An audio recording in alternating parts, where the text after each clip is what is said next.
제가 어릴 때는 이 권투 경기가 굉장히 인기가 많았습니다. 근데 그때만 해도 집에 텔레비전이 없으니까 이렇게 길에 보면 전파상 텔레비전 파는 가게에서 텔레비전이 길 가는 사람에게 보이도록 이렇게 틀어줬어요. 그러면 길 가는 사람이 그 텔레비전 앞에 모여서 길에서 그 권투 경기를 수십 명이 모여서 막 응원하면서 보던 기억이 납니다. 요즘은 권투 경기가 굉장히 인기가 없습니다. 대신에 이종 격투기라고 했어요. 뭐 권투뿐만 아니라 태권도, 유도, 주짓수, 뭐 킥복싱, 나름대로 이런 운동하는 사람들이 다 모여서 같이 이제 실력을 기르는 굉장히 난폭하고 과격한 이 이종 격투기가 굉장히 요즘 많은 사람에게 인기를 얻고 있습니다. 혹시 여러분 이런 질문을 한번 던져보면 어떨지 모르겠습니다. 성경에 나오는 사람 중에 모든 그 나오는 사람들을 불러서 이종 격투기 경기를 시키면 그 중에 누가 1등 할 것 같습니까? 저는 삼손이 1등 할 것 같아요. 삼손은 사자와 싸워서 사자를 찢어 죽였습니다. 그는 나귀 턱뼈 하나로 1000명을 때려 죽였습니다. 그를 잡기 위해서 사람들이 성을 에워싸니까 나와서 성문을 다 떼가지고 등짝에 업고 65km를 걸어갔습니다. 전부 질려가고 어떻게 하질 못하는 정말 최강자가 아닐까 싶습니다. 그런데 이 사사기 말씀을 잘 읽어보면 삼손이 엄청난 괴력을 발할 때마다 꼭 나오는 어떤 한 문장이 있는데요, 여호와의 영이 삼손에게 임하매라는 말이에요. 여호와의 영이 삼손에게 임하매. 다시 말하면 자기 힘과 능력이 아니라 하나님의 영이 그에게 임하니까 이런 능력을 나타냈다는 거죠. 나중에 그가 들릴라 유혹에 넘어가가지고 머리를 깎이고 블레셋 사람에게 잡혀갈 때 자기가 이전처럼 한번 떨치고 일어나겠다고 일어났는데 안 되는 거예요. 이제는 옛날같이 안 되는 거예요. 결국 잡혀갔습니다. 그런데 그때 성경에서 이렇게 말합니다. 여호와께서 이미 자기를 떠나신 줄을 깨닫지 못하였더라. 결국 삼손이 대단한 능력을 행했던 것은 하나님이 함께 하실 때는 능력이 나타났고 하나님이 떠나니까 아무 힘도 못 쓰는 평범한 사람이 되었다는 거죠. 마찬가지입니다. 모세가 그 당시 세계 최강 애굽의 왕 바로 앞에 서가지고 담대히 이 백성을 보내주라고 말하고 백성을 이끌고 나올 수 있었던 힘은 80노인인 모세에게 있었던 것이 아니라 그와 함께 하셨던 하나님의 능력이었습니다. 다윗이 거구 골리앗을 돌멩이 하나로 쓰러뜨린 것은 그 돌멩이가 특별해서가 아니라 하나님이 다윗과 함께 하셨기 때문입니다. 우리가 성경을 읽을 때 나오는 수많은 이야기들 안에 이 중요한 원리가 담겨 있습니다. 하나님이 함께하면 평범하고 심지어 연약한 사람도 놀라운 하나님의 능력을 나타낼 수 있습니다. 사도행전을 읽다 보면 똑같은 공식을 발견하게 됩니다. 예수 믿는 사람들을 잡아 죽이려고 혈안이 되었던 그 유대인들과 세계 모든 나라를 제패했던 강력한 제국 로마가 버티고 있는 그 한복판에서 그리스도인들이 능력을 나타낼 수 있었던 것은, 그들이 복음을 전하고 그들이 전한 복음이 온 세상 가운데로 퍼져나갈 수 있었던 것은 사람의 말이나 능력이 있지 않고 함께 하셨던 성령의 능력, 하나님의 능력에 의해서 그런 역사가 일어난 줄로 믿습니다. 사실 그 당시 생각해 보십시오. 수많은 핍박자들 속에서 복음을 전한다는 것은 계란으로 바위를 치는 것 같아 보였을 겁니다. 그럼에도 불구하고 바위가 깨지고 그곳에서 복음의 씨앗이 떨어진 곳에서 놀라운 열매가 맺히는 기적이 일어났던 것이죠. 1907년에 우리 한국에 놀라운 성령의 역사가 있었고 대각성운동, 대부흥의 역사가 있었습니다. 그 이후에 많은 분들이 다시 한번 1907년의 그 영광을 재현해보자 결의도 하고 다짐도 했지만 그런 역사가 잘 나타나지 않았어요. 이건 우리가 해보자고 말한다고 되는 게 아니라 성령께서 역사하셔야 되고 하나님의 능력이 임하셔야만 되는 겁니다. 그래서 우리는 그 일을 위해서 간절히 기도해야 하는 것이죠. 오늘 본문에 보면 바울이 에베소라고 하는 도시에 들어가서 사역한 내용이 오늘 본문에 소개되어 있습니다. 에베소가 어떤 도시인가 하면 아시아라고 하는 그 지역의 수도였습니다. 인구가 50만 명 되는, 그 당시로서는 굉장히 큰 메가시티였습니다. 특별히 이 도시 사람들은 아데미라고 하는 여신을 섬기는 걸로 유명했습니다. 아데미 여신은요, 지금도 그 아데미 여신상이 이 에베소 이 도시에 있는데 보면 젖가슴이 24개예요. 그러니까 이 여신의 가장 중요한 특징이 뭔가 다산입니다. 아이를 많이 낳게 해주는 여신. 그리고 풍요. 이 여신을 잘 섬기면 다산과 풍요의 복을 받는다라는 생각을 사람들이 하면서 에베소라는 도시 사람들이 열렬히 이 아데미 여신을 섬겼습니다. 특별히 5월달이 되면 이 아데미 여신을 기리는 축제가 있었는데요. 이 축제 때에는 24명의 여자 사제가 앞에서 행진하고 그 뒤에 자기 고환을 떼서 아데미 여신에게 바친 남자 사제 24명이 그 뒤를 따라갑니다. 그리고 마지막에는 저 신의 한복판에 있는 아데미 여신상 앞에 가면 그들이 또 준비해온 소의 고환 24개를 아데미 여신의 목에 걸어줍니다. 이 미친 것 같은 이 광란의 축제에 에베소 사람들이 다 모여가지고 소리를 지르고 그야말로 광란의 밤을 보내는 게 이 축제의 날의 모습이라고 합니다. 그러니까 이 도시는 그냥 어떤 신을 섬기는 사람들이 많은 도시가 아니라 이 도시 전체가 자기들 스스로 우리는 아데미 여신의 신전을 지키는 신전지기들이다 라고 말할 만큼 이 도시 전체가 아데미 여신의 그 우상의 그늘에 완전히 압도당해 있는 그런 도시입니다. 그 신전의 크기가 어마어마했습니다. 높이가 18m 되는 기둥이 100개가 넘는다고 해요. 그 수많은 기둥들 위에 지붕을 올려놓은 그 당시로서는 어마어마한 신전을 지어놓았습니다. 그래서 고대 세계 7대 불가 사이 하면 이 신전이 들어갑니다. 그만큼 어마어마한 신전을 지어놓고 그 아데미 여신과 함께 죽고 사는 그런 동네였습니다. 그 동네에는 이 아데미 여신상이나 아니면 이 신전의 모형을 만들어서 파는 사람들이 그걸로 많은 수입을 올려서 그야말로 그들의 정치, 종교, 경제가 막 아우러져 있는 그야말로 아데미 여신의 도시라고 할 수 있습니다. 이곳에서 복음을 전한다는 건 그야말로 계란으로 바위를 치는 것 같습니다. 보통 이런 동네에 들어가면 복음 전하는 건 고사하고 나 하나 믿음 지키는 것도 힘들어가지고 숨죽이며 사는 게 보통 사람들의 모습일 겁니다. 그런데 바울과 함께했던 주의 제자들은 그렇게 하지 않았습니다. 그곳에서 복음을 전했습니다. 처음에는 회당에서 복음을 전했는데요, 그 유대인들이 자꾸 배척하니까 그 옆에 있는 두란노 서원이라는 곳을 빌려가지고 거기서 복음을 전했습니다. 그 두란노 서원이라고 하는 이 서원이라는 이 말의 헬라어가 스콜레인데요, 여기서 여러분이 잘 아는 스쿨이라는 단어가 파생되어 나왔습니다. 그러니까 이 스콜레는 원래 어떤 곳인가 하면 두란노 서원은 철학자들이 모여서 철학을 공부하는 곳이었어요. 여기를 빌려가지고 복음을 전한 겁니다. 요즘 개척하시는 목사님들 중에 재정이 부족한 분들이 가끔씩 학원을 빌려가지고 교회를 개척하는 경우가 있는데 바울도 그렇게 한 것 같아요. 이 두란노 서원이라고 하는 일종의 철학 학원을 빌려가지고 거기서 하나님 나라의 복음을 전했습니다. 그런데 거기서 놀라운 역사들이 계속 나타나는 겁니다. 바울이 안수하에 기도할 때 병자가 낫고 귀신이 떠나가는 역사가 일어났는데요, 어느 정도였냐면 바울이 사용하던 손수건이나 앞치마를 갖고 와서 올려도 역사가 나타날 만큼 어마어마한 역사가 나타나기 시작했습니다.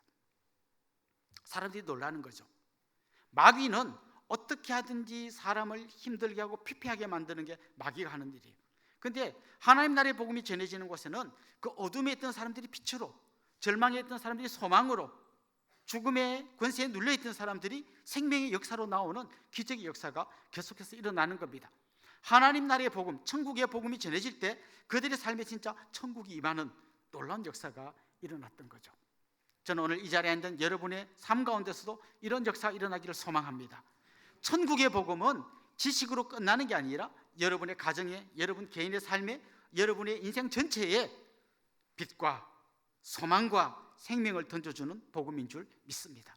예수님께서 십자가에 죽으시고 부활하심으로 모든 죽음의 권세를 눌러버리셨고 우리에게 참된 생명, 참된 소망, 참된 빛을 허락해 주신 겁니다. 이런 놀라운 역사가 일어났을 때 제일 놀랐던 사람들이 있습니다. 바로 에베소에서 일하던 마술사들이었습니다. 여기 나오는 마술사는 우리가 이렇게 트릭으로 짠 없어졌죠 하다가 비둘기 착 나타나고 이런 그런 마술이 아니고 요즘으로 치면 일종의 점쟁이 같은 사람들이죠. 무당 같은 사람들이죠. 그들도 나름대로 어떤 귀신의 능력을 힘입어서 뭔가를 했는데 자기들이 하는 것과는 전혀 다른 생명과 그 빛의 역사를 보면서 그들이 굉장히 놀랐습니다. 그리고 분석해 본 거죠. 도대체 우리하고 저 바울이 다른 게 뭘까? 뭐 때문에 저 바울이 기도하는 그곳에서는 놀라운 역사가 일어날까? 유심히 분석했는데 그들이 찾아낸 답이 이거예요.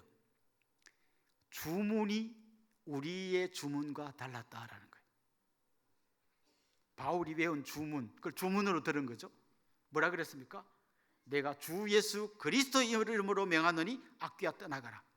우리가 하는 이런 주문하고 다른 그리스도, 예수 그리스도의 이름으로 아귀야 떠나가라 하니까 떠나가는구나. 이걸 이제 그들이 보고 저렇게 하면 되겠구나라고 생각한 거죠. 굉장히 어리석은 분석이죠. 다윗이 골리앗을 이긴 다음에 그 돌멩이를 주워가지고 이 돌멩이를 잘 분석하면 우리도 이런 일을 할 수 있을 거라고 생각하는 것과 마찬가지죠.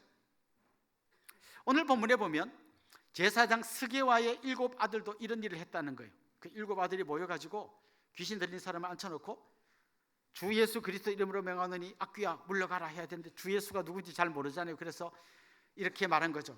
내가 바울이 말하는 그 주 예수의 이름으로 명하노니 아귀야 물러가라. 그랬더니 그 귀신이 이렇게 말하는 거죠. 내가 바울도 알고 예수도 아는데 넌 누구냐? 그리고 그 어마어마한 힘으로 압도해버리니까 이 7명이 놀래가지고 자기 겉옷을 벗고 다 도망친 거예요. 여러분이 잘 아신 것처럼 그들은 이런 겉옷이 아니라 둘둘 많은 겉옷이잖아요. 겉옷을 벗고 도망쳤다는 말은 속옷만 입고 도망쳤다는 거죠. 안타깝게도 그 당시에는 또 속옷을 안 입는 분도 못 입는 분도 많았다고 해요. 그러니까 굉장히 뉴스가 되는 일이 일어난 거죠. 그나마 좀 제사장의 아들 약간 유명한 사람들이 벌거벗고 대낮에 막 7명이 뛰어가는 걸 보고 무슨 일이냐 왜 저러냐 사람들이 얘기했겠죠. 이러고 저러고 바울이 이러고 저러고 이래가지고 이렇게 됐다 했을 때 사람들이 느낀 거예요. 저들이 말하던 신은 가짜고 바울이 말한 예수 그리스도가 진짜구나. 더 나아가서 우리가 지금 믿고 있는 아데미 여신이 아니라 예수 그리스도가 진짜 살아있는 신이구나. 이걸 그들이 깨달은 거예요. 17절 18절 한번 봅시다. 어떤 일이 일어났을까요? 에베소에 사는 유대인과 헬라인들이 다 이 일을 알고 두려워하며 같이 읽어봅시다. 주 예수의 이름을 높이고 믿은 사람들이 많이 와서 자복하여 행한 일을 알리며. 분명히 계란으로 바위를 치는 것 같았는데 바위가 깨진 거예요. 수많은 사람들이 유대인과 헬라인들이 돌아와서 회개하고 예수님을 믿는 감격적인 역사가 일어났습니다. 이게 끝이 아닙니다. 더 놀라운 일들이 일어났는데요. 마술사들이 주님 앞으로 돌아와 회개하고 예수를 믿는 놀라운 기적의 역사가 일어난 겁니다. 요즘식으로 말하면 적군의 소대장들이 집단으로 귀순한 거예요. 오늘 보면 19절에 이렇게 말씀합니다. 또 마술을 행하던 많은 사람이 그 책을 모아 가지고 와서 모든 사람 앞에서 불사르니 그 책값을 계산한 즉 은 5만이나 되더라. 여러분 요즘처럼 서점에 가서 책을 사는 그런 시대가 아닙니다. 책 한 권을 인쇄하는 게 아니라 한자 한자 적어야 되는 겁니다. 종이가 없었어요. 양피지 같은 데 해야 되기 때문에 책 한 권 값이 굉장히 비쌉니다. 이게 있어야 마술을 하는데 뭔가 써먹을 수 있는 굉장히 중요한 살림비청 같은 겁니다. 이거를 다 모아가지고 불태워버렸다는 거예요. 미련 없다. 더 이상 우리는 이런 가짜를 섬기지 않겠다. 다 불태워버리고 예수께로 돌아왔다는 거예요. 그런데 그 가격이 책값이 얼마인가 하면 은 5만 정도 됐다 그래요. 5만 드라크마예요. 한 드라크마가 노동자들의 하루 품삯입니다. 그럼 5만 드라크마면 요즘 돈으로 얼마쯤 될까요? 노동자 품삯을 한 10만 원으로 치면 여러분이 어려울까 봐 제가 미리 계산해 왔습니다. 50억입니다. 그 정도 되는 마술책을 모아놓고 다 불태워버렸습니다. 어마어마한 역사가 일어난 거죠. 오늘 본문에서 누가는 이렇게 말합니다. 이와 같이 주의 말씀이 힘이 있어 흥왕하여 세력을 얻으니라. 드디어 주의 말씀이 그 대세에 눌려갖고 찌그러져 있는 게 아니라 힘이 있어서 능력으로 오히려 이 에베소를 압도했다는 것이 오늘 본문의 고백입니다. 이제 우린 중요한 질문을 던져봐야 합니다. 어떻게 이런 역사가 일어났을까? 자, 두 가지를 말씀드릴 텐데 첫째는 성령 충만이에요. 오늘 본문 초반에 보면 이런 말씀이 나옵니다. 바울이 에베소에 와서 사람들에게 물어봅니다. 너희가 믿을 때에 성령을 받았느냐? 그랬더니 그 사람들이 우린 성령이 있는 줄도 몰랐다. 성령이 있는 줄도 모르는데 예수 믿을 수 있을까요? 성령이 있는 줄은 몰랐지만 성령은 계셨어요. 누구든지 성령으로 하지 아니하고는 예수를 주로 고백할 수 없습니다. 믿었다 말은 다른 말로 하면 그들 마음속에 이미 성령께서 역사하고 있다는 거예요. 그런데 지금 바울이 말하는 것은 그렇게 우리로 하여금 예수 믿게 하는 그런 성령 역사 정도가 아니라 오순절날 하늘로부터 강력한 성령이 임했던 것처럼 그날 그 자리에서 그런 성령이 임하도록 바울이 안수하고 기도할 때에 놀라운 성령의 능력이 그 가운데 임했다는 거예요. 어떻게 계란으로 바위를 치는 것 같은데 역사가 일어나냐? 그들의 힘과 능력이 아니라 성령의 능력이 그들과 함께했기 때문에 이런 역사가 일어났다는 것이죠. 제가 요 간증 한 몇 번 한 기억이 나는데, 우리 교회가 처음 개척되고 나서 예배는 저 성진홍원 과수원 반지하 거기서 예배를 드렸고요. 주일날, 평일날 새벽기도는 그 산속까지 올라갈 수가 없으니까 요 남양 요 읍내에 있는 오리 날다라고 하는 식당, 지금 없어졌습니다. 그 식당 한 층을 빌려서 거기서 새벽기도회를 드렸어요. 그런데 그 식당 주인인 집사님이 저한테 기도 부탁을 했습니다. 목사님, 우리 바로 앞집에 우리 동네에서 제일 센 점장이 무당 할머니가 사시는데 그 좀 밑에 그들 말로 새끼 무당들은 뭔가 배울 게 있으면 이 할머니한테 와서 다 배우고 간다는 거예요. 저분을 전도하고 싶습니다. 기도해 주세요. 같이 계속 기도했습니다. 그 집사님은 특별히 식당을 하니까 할머니를 불러서 식사 대접하고 기도하고, 식사 대접하고 기도하고, 식사 대접하고 기도하고. 근데 어느 날 그 집사님께 전화가 왔어요. 목사님, 그 할머니 집에 신방 갑시다. 어떤 일이 일어났을까요? 그 점쟁이 할머니가 더 이상 이렇게 살고 싶지 않다. 자기도 이걸 좋아서 하는 게 아니에요. 안 하면 귀신이 자기를 그냥 놔두지 않으니까 무서워서 하는 거래요. 그리고 자기 한번 구다면 1,000만 원씩 벌고 이걸로 먹고 살고 자기 생활 방편인데 그거 필요 없다. 나는 이제 이 지긋지긋한 귀신에게서 노인받고 싶다. 나 예수 믿고 싶다. 그래서 그곳에서 기도하고 그분이 예수님 영접하고 그 집에 있는 모든 무당이 일할 때 필요한 모든 그 장비, 뭐 책 이런 것들을 다 끌고 모아서 그 할머니 이렇게 말하더라고요. 이거 엄청 비싼 거라고. 그런데 이거 다 불태워버리랍니다. 괜찮겠습니다. 불태우리. 저는 그때 처음 알았는데요. 사람들에게 부적 써주잖아요. 그 부적을 대충 그리는 게 아니고 책이 있더라고요. 이만큼 두꺼워요. 배 아플 때는 이런 부적을 그리고 이사할 때는 이런 부적을 그리고 그 책 보고 그리는 거더라고요. 이 책이 엄청 비싼 거래요. 그거 다 끄집어내 가지고 거기는 온갖 우상들을 장군도라고 이렇게 생긴 칼 있죠. 그걸로 다 부수고 다 불태워 가지고 다 버렸습니다. 그 후에 나중에 그 집에 신방 갔더니 할머니가 안 계셔요. 어디로 간지 모르겠어요. 그러다가 몇 년 후에 요 마도의 한 요양원에 다른 분 신방을 갔는데 그 옆에 할머니 계신 거예요. 할머니, 요즘도 예수님 믿으십니까? 저는 안 믿으면 귀신이 저를 그냥 안 놔둬요. 저는 매일 기독교 방송만 보고 기도하면서 삽니다.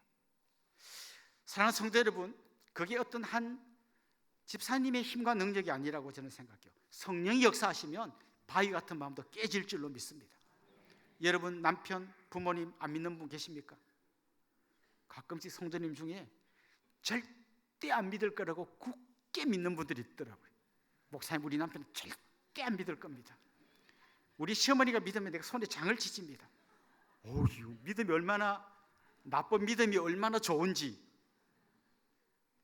여러분, 그런 믿음 말고 성령이 역사하시면 바위돌도 깨지고 무당도 주님 앞에 들어오고 이 마술사들이 집단으로 들어와서 그 마술책을 불태우는 역사가 지금도 여러분과 여러분의 삶에서 일어나게 될 줄로 믿습니다. 사실 우리가 이 땅을 살아가는 동안 마귀는 끊임없이 우리를 공격하여 넘어지게 하려고 합니다. 주로 어디를 공격할까요? 약한 데를 공격합니다.